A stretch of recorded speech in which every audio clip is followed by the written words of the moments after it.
People pay good money to see this movie. When they go out to a theater, they want cold sodas, hot popcorn, and no monsters in the projection booth. Everyone pretend podcasting isn't boring. Turn it off. Turn it off.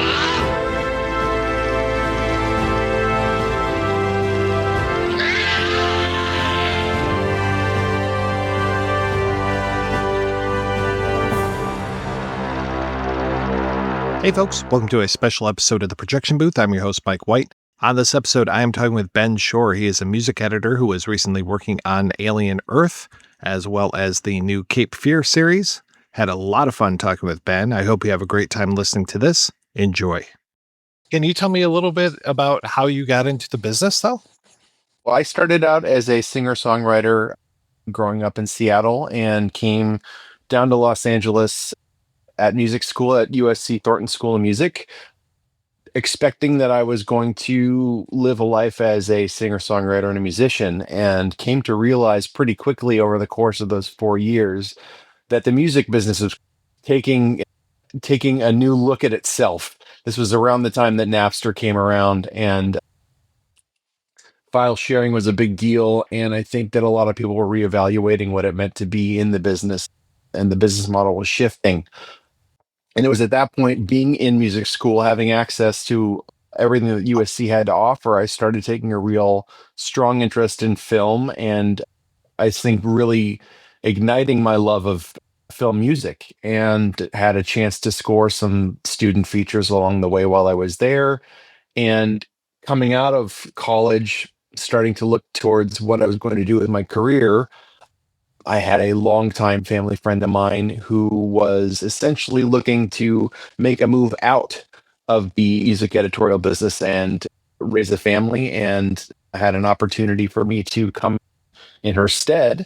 And that's how I got my start. I came in under her wing, and her name is Sienna Pascarella. She is actually now my wife, and I learned everything I could through that experience coming into the business. And I've been doing this now, 23 years, which is really exciting. What were those early jobs like? I was a fortunate guy in coming into the business where there was still room for assistants. Since then, budgets have shrunk and teams have gotten smaller, but I came in as an apprentice and assistant. So those first jobs were really very instrumental in learning what it meant to be a part of the film team, the film music team, and really getting an idea what the process was like. But my first movie was a movie called Gigli, which is just absolutely hilarious to me because obviously it's become very infamous, but it was an absolute joy to work on, even though it was an interesting situation to be in. The film had been constructed as one thing, and the tabloids had gotten a hold of the fact that Ben and Jen had a relationship, and all of a sudden the movie was tailored to an entirely different story. So it was unique because it was an interesting way to look at the way that footage can be used and how it can be framed. And I had the wonderful fortune of working with a composer named John Powell on a score that I'm extremely proud of working on. So it was a joy. It was a real joy to start that way. I'm going to ask you some really just very dumb questions because I have never actually spoken to a music editor before. So I'm just so curious, what is that relationship like with the composer, and where does their job end and your job begin? The music editor, if we're lucky enough to come in at the beginning of a project, essentially ushers the sound of the film's music from start to finish. We often come in post-production when editors are just starting to do their own cuts with directors, and we will take a look at the film.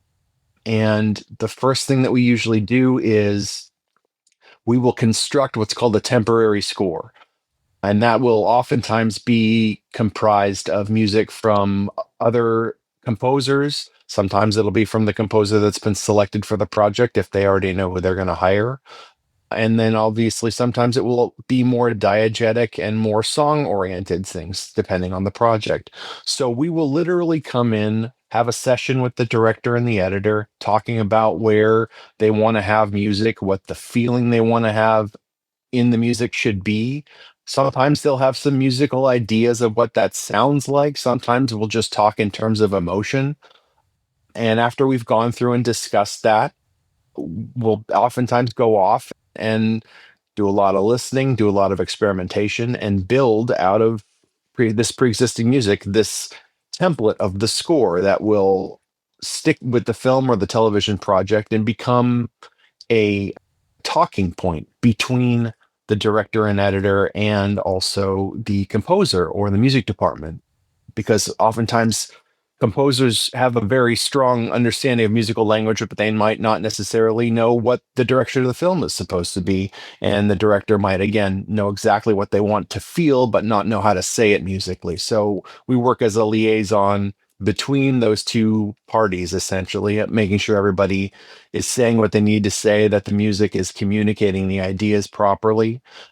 And then the composer will go off with that template, write the score, and all the while picture is still being tweaked and edited and shortened. So a lot of times composers will write music and it'll need to be edited shorter, or sometimes it'll need to be extended depending. And that's another spot where we come in, is to make sure that the intent of the music is honored. And the last part of our process is recording the score with an orchestra or with a band, mixing the score in its own context, and then bringing that material to a dub stage where we, along with dialogue editors and sound effects editors and mixers, who are called re-recording mixers, will all have discussions and bring our materials to the show and start to mix them and see what should be louder, what should be taking the scene. Sometimes you'll pull dialogue out of a scene because music is communicating it without the need for dialogue. We have a lot of different experimental fun with what we can do with audio, and that will comprise the final soundtrack. So we'll be on a project, if we're lucky, from the beginning of post-production to the end. It's a really interesting creative relationship. What if you're not lucky? There are lots of times where we can be brought in and it's a very short schedule. Sometimes we'll be brought in and they have a couple of weeks to have the composer write their score, and it's a lot of sort of furious editing and making sure that the spots that have been written for a film can address lots of different other places in the movie. And we might take that material and literally cut it into different spots and make changes to it so that it can be unique to where it is in the film. And then we'll basically do what's called tracking a film that way. But also what will happen is we can come into the process and maybe other people have been working on what the temporary score is.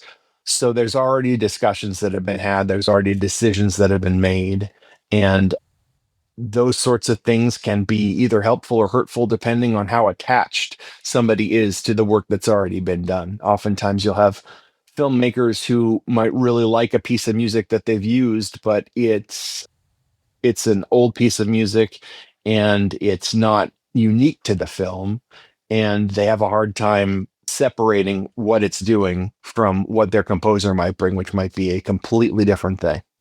Yeah, I've heard of directors falling in love with the temp track before, where it's like, I want this. I like this song. I want this sound.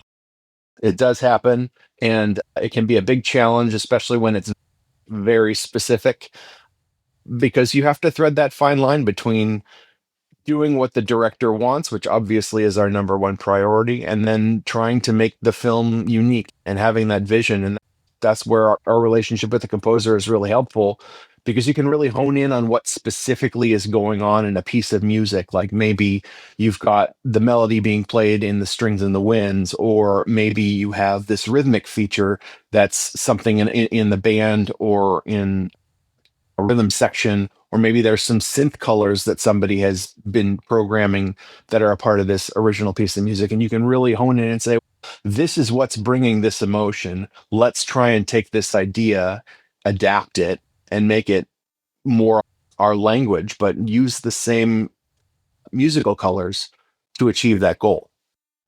In creating these temp tracks, I'm sure you must have some sort of encyclopedic knowledge of music so that you can say, all right, this seems like the best way to go forward with this. This song is going to match, or this musical piece is going to match this emotion better than anything else. Definitely, yes. We build up that kind of knowledge over the course of our careers. And yeah, I have a huge database and access to all sorts of new music as it's coming out. And, as we're working on projects too, we amass our own collection of these different things. And like anybody who's creative, you start to think about it as a problem solving technique. Or what did I use to solve this in another project? I'm going to go back and reference that. Or maybe that piece of music is perfect for something new that we're working on. So, yeah, it's super important to have that kind of knowledge, but I'm also not the kind of person that thinks I know it all in any capacity. I'm always trying to learn, always trying to listen to new things and being exposed to new music. There's just so much out there, as I'm sure anybody who's a fan knows. Yeah, and it's not like you can pop down to the record store too much anymore and listen to the new tracks. Yeah, I miss those days, that's for sure. I'm sure you have composers that you work with really well, and I'm curious who some of those folks are. Absolutely. I've been really fortunate again over my career to work with a lot of people who I really respect and who I think are extremely talented. The ones that come to mind as important to me over the course of the career have been I got to work with Dave Grusin a number of years back on a project. And for me, growing up with the Goonies, that was like the be all end all. So that was really exciting to have a chance to work with him. But I've also worked with a composer named Christopher Young, who's known for his horror film scores, in addition to some other dramatic work. He scored Spider-Man 3. He did The Hurricane, The Shipping News. More recently, he did the film Sinister. He just had a film out this last summer called Passenger. He's enormously talented. Another composer I love working with is Rob Simonson, who's had some great success in the last couple of years, specifically with Deadpool and Wolverine.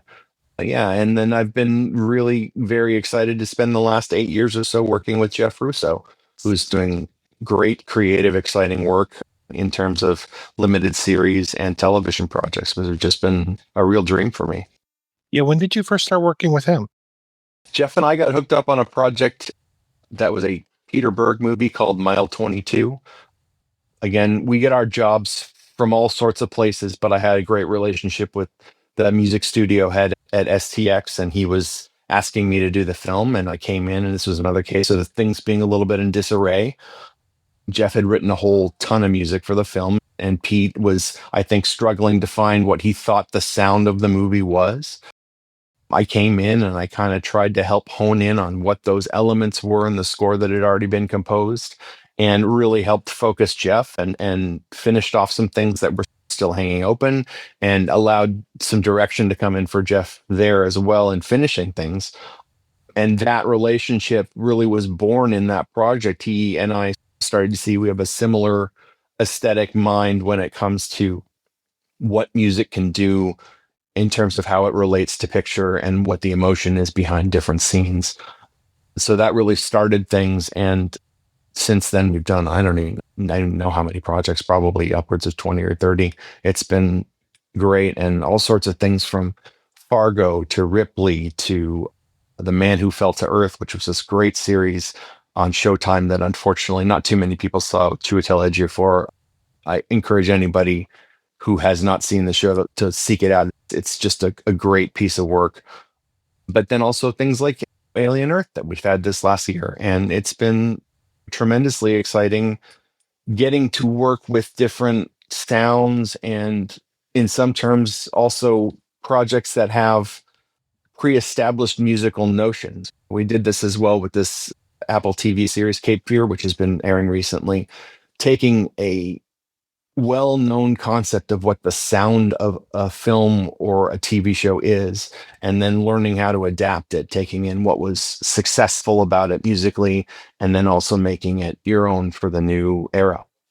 You talked about things shift. You've got the edit, you've got the score.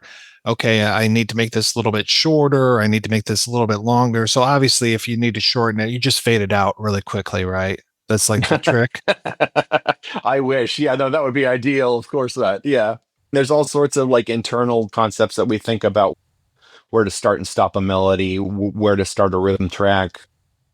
We might be very close with in terms of where the start and stops are, but not close enough to just let it play as it is. And we might have to do some compression and find ways to manipulate the audio so that we can still maintain the things that it's doing against picture, but also let it react to the way that things are now.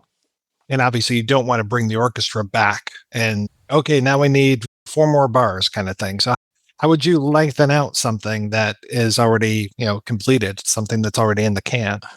Depends on the project and the way that the music was written. In terms of how I work with Jeff a lot, and this applies to Alien as well as to Cape Fear, we do a lot of work independently of picture where Jeff will compose thematic suites. And sometimes this will be well before there's even been frames of the show shot.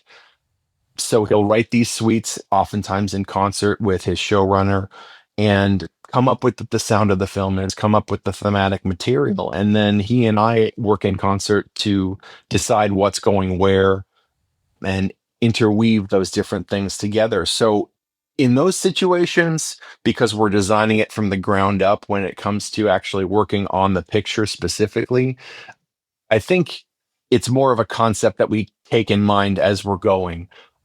But we don't ever have the opportunity to recall the orchestra on things that have already finished. The good thing about a television show is we record in blocks, so we might do 3 episodes at a time. And yes, indeed, if something is really crucial and we've missed it, or we've decided to maybe take an idea that we came up with in episode 5 and back time it to episode 1 because it's so successful, we might take those times and fly it into those episodes. But those are rare moments. And when it comes to film projects, yeah, you do not have another opportunity with the orchestra. He and I work very forensically in the way that we record, and that gives us the most flexibility to be able to react to those sorts of changes. So, Ben, I don't know why you're lying to me, because we all know that when it comes to scoring a picture, there's an orchestra that's in a booth, and then there's the picture going on screen, and they just play the music live to whatever's happening on screen. I love those opportunities when they happen, but man, are they rare. Yeah, things move so fast these days that, like I said, we'll be working to 4 or 5 different older versions of the picture again, just because that's the way that the music has been created. Oftentimes, you can incorporate the notes into something that's older. And like we've talked about before, there's more opportunity to adapt it. If something is written in a longer form, obviously it's easier to deal with when there's a change to make it shorter rather than to expand it. So that's another case of why we're lucky to do things the way that we do. But yeah, man, there's nothing better than sitting in that room with the orchestra, watching them play down a sequence that Jeff's written and seeing it come to life. It's the best part of the job. What are the tools in your toolbox? What do you use the most? Well, I edit on Pro Tools a lot. For me, that's just the audio workstation that I use. And that's also what a lot of people in the film business work on as sort of their standard workstation. And that's how we deliver things to a dub stage. Everybody's working in the same format. But a lot of times, what are the tricks? The tricks can be audio plugins, which will allow me to add reverb tails on the end of music to make it sound like it was naturally supposed to end the way that it does, even though I've completely created an end out of what was necessary for the show. But also, I think the biggest part of my toolkit is my brain and the way that it works, and just keeping those ideas in mind while we're working so that, like I say, we're not running into a situation where we don't have what we need. I know half of your job title is editor, and I'm curious, how do you work with the film editor or the project editor on a day-to-day basis? Again, I think it depends on the project. For Alien Earth, we're very fortunate to work with Regis Kimball and his team in Noah Hawley's camp. And Regis is extremely collaborative with music, and we will really literally all go at the soundtrack from different perspectives. And Regis is sitting with Noah while they're cutting together episodes. And oftentimes they'll experiment a little bit with these suites that Jeff has written, and we will come in and make adjustments or sometimes make something completely new. And they're very open to adjusting the picture to accommodate sometimes what the musical idea or the emotional idea is. then sometimes you'll run into editors who are like, nope, that's the way I cut the sequence. That's the way it's got to play. You guys have to figure it out based on how that is. And that can be its own challenge. But I think working with editors is like working with directors. Everybody has a creative mind. And I think our job more than anything is to try and satisfy as many people as possible, making sure that our composer is happy with the way that the music is playing, that it plays in a musical fashion, but it also serves the picture, that the director feels like the emotion is being captured, that the editor is proud to say that these two or three ideas he had or she had during the process are now incorporated into the score. Everybody's in play, everybody. There's just so many moving pieces. Visuals, the sound, the sound effects, the score, the dialogue. There's got to be so many. You talked about that kind of mix down process. That's got to be huge to just, like you said, bring all that balance and make sure that everybody's satisfied when they walk away. Yeah, it's a dance, that's for sure. And I think the more you work within the business, the more you begin to understand, I think, where to leave room for different elements of the soundtrack, making sure that we're not overpowering score scenes where people are whispering. And that sounds like a minor thing, but oftentimes composers can not be as interested in the dialogue and might be ripping through a sequence where somebody's talking very quietly. And you really have to make sure that you understand every bit of dialogue that they're saying. And the same comes to big action sequences. What I like doing with Jeff is that we score the emotion of the scene rather than scoring the specific action. So a lot of times that leaves its own room for the sound department to really create what the soundscape is. And in terms of Alien, Lee Gilmore and Brad North, who are our sound supervisors, did a tremendous job. They have a fantastic team at Pacific Standard Sound, and those guys are really good at finding a balance of what can music do, how can I support, how can I get what I need, because there's a lot of things that we created in the score that may also have sort of this sound effect concept in mind. So everybody has to make room for each other. And that also means adjusting those sounds when maybe something sounds too musical and it's in the wrong key of the score or something like that. So we're always making those changes. And that, like I said, the sound department is a huge proponent of why it works. We do a lot of playing around, but we're also on very short schedules because television shows mix very fast. When it comes to something like Alien Earth, it's going to be interesting because you're dealing with a property that has such a long history and has so many talented musicians behind it over the years, starting with Goldsmith, moving into Horner, so many all-stars, I would say. And then how much do you pay attention to them versus how much do you branch out on your own? I think about that violin shriek that Horner would use whenever the aliens would show up, that kind of like jump scare noise. That's classic. Do you pay homage to that or do you just move in another direction? Well, again, that's another case of having those discussions early on really helps. And Jeff and Noah talked about that a lot when they were talking about what the sound of the score should be. But yeah, there were definitely musical gestures that we thought about, things like what you're talking about with James Horner, or one of these specific effects that was unique and specific to the location we even recorded the score, which is Abbey Road, where you had a very specific sound where you'd have this delayed effect, which you'd hear either brass or you hear woodwinds, and it would be this figure that would repeat. And that was another unique sound that's specific to Alien. And I know we wanted to find spots for those things. But yeah, it's also an interesting challenge to make sure that the melodic sound of the show feels familiar, but then also is new. That's where all that extra work up front comes in with Jeff. He's constantly going back and forth about what should I incorporate, what should be new. And for Alien, the things that step out from the rest of the score to accomplish that are a few different colors within the orchestra and some without the orchestra. One is a type of instrument called a contrabass flute, which you're used to seeing a flute being held by somebody in their two hands. This is a massive instrument. It's as tall as the musician who's playing it. It sits on a stand. You ought to take a look at it in your off time. it's quite a remarkable thing, but it also has a very unique, low, rich tone. And that plays in several places throughout the score. And then there were two other colors that, like I said, were not part of the orchestra. Jeff had a instrument created for the score called a bass desmophone, which is this sort of triangular metal box on top of which there are some strings that you can also bow. So there's all these interesting things about tapping the metal and finding ways to incorporate the two sounds simultaneously. And that's a lot of what made up things, I think, in what the track is on the soundtrack called Xenomorph.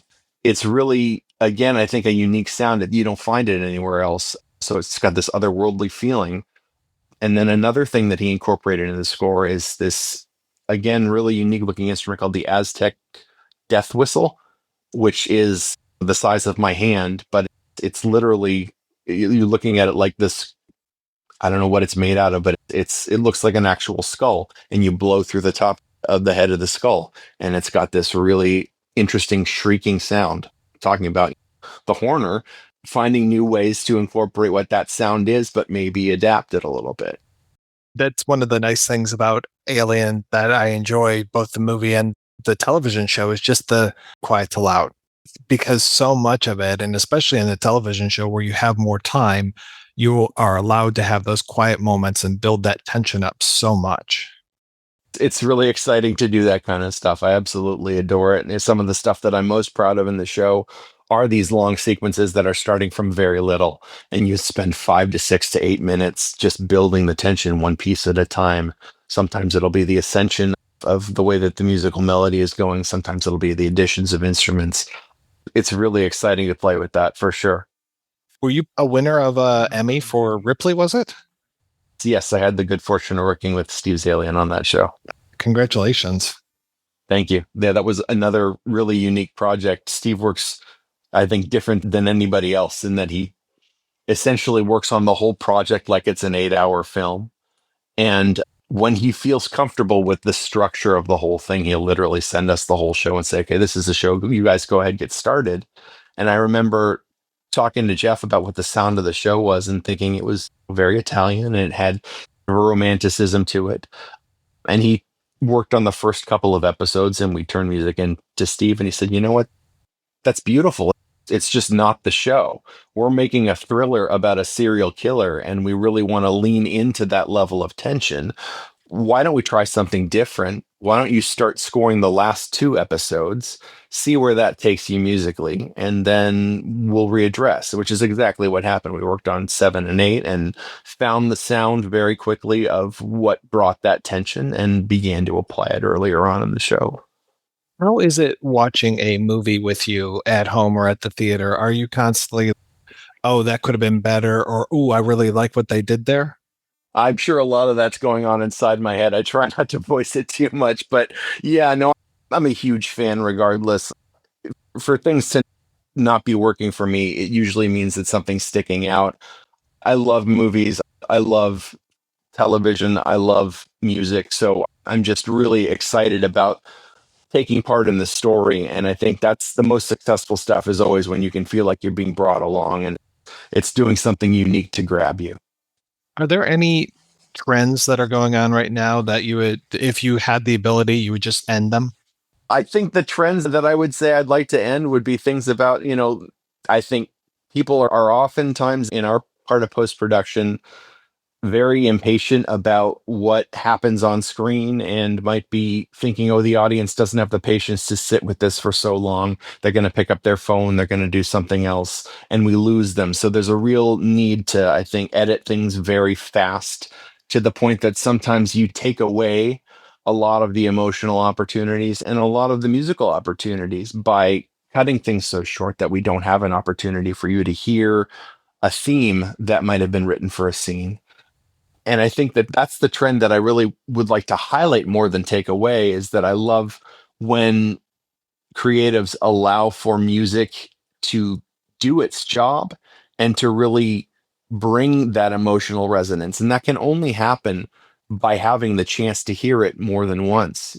You have to be able to pay it off because you've heard it before. And that's the kind of stuff that I love. I mean, a perfect example is the way, in the Odyssey, they pay off some of the visual cues towards the end of the film. I won't spoil it for anybody who hasn't seen it, but there are definitely some visual references that Ludwig takes and references musically. And those are the kinds of things that really grab you. Are there any composers that you really wish that you could have or could work with?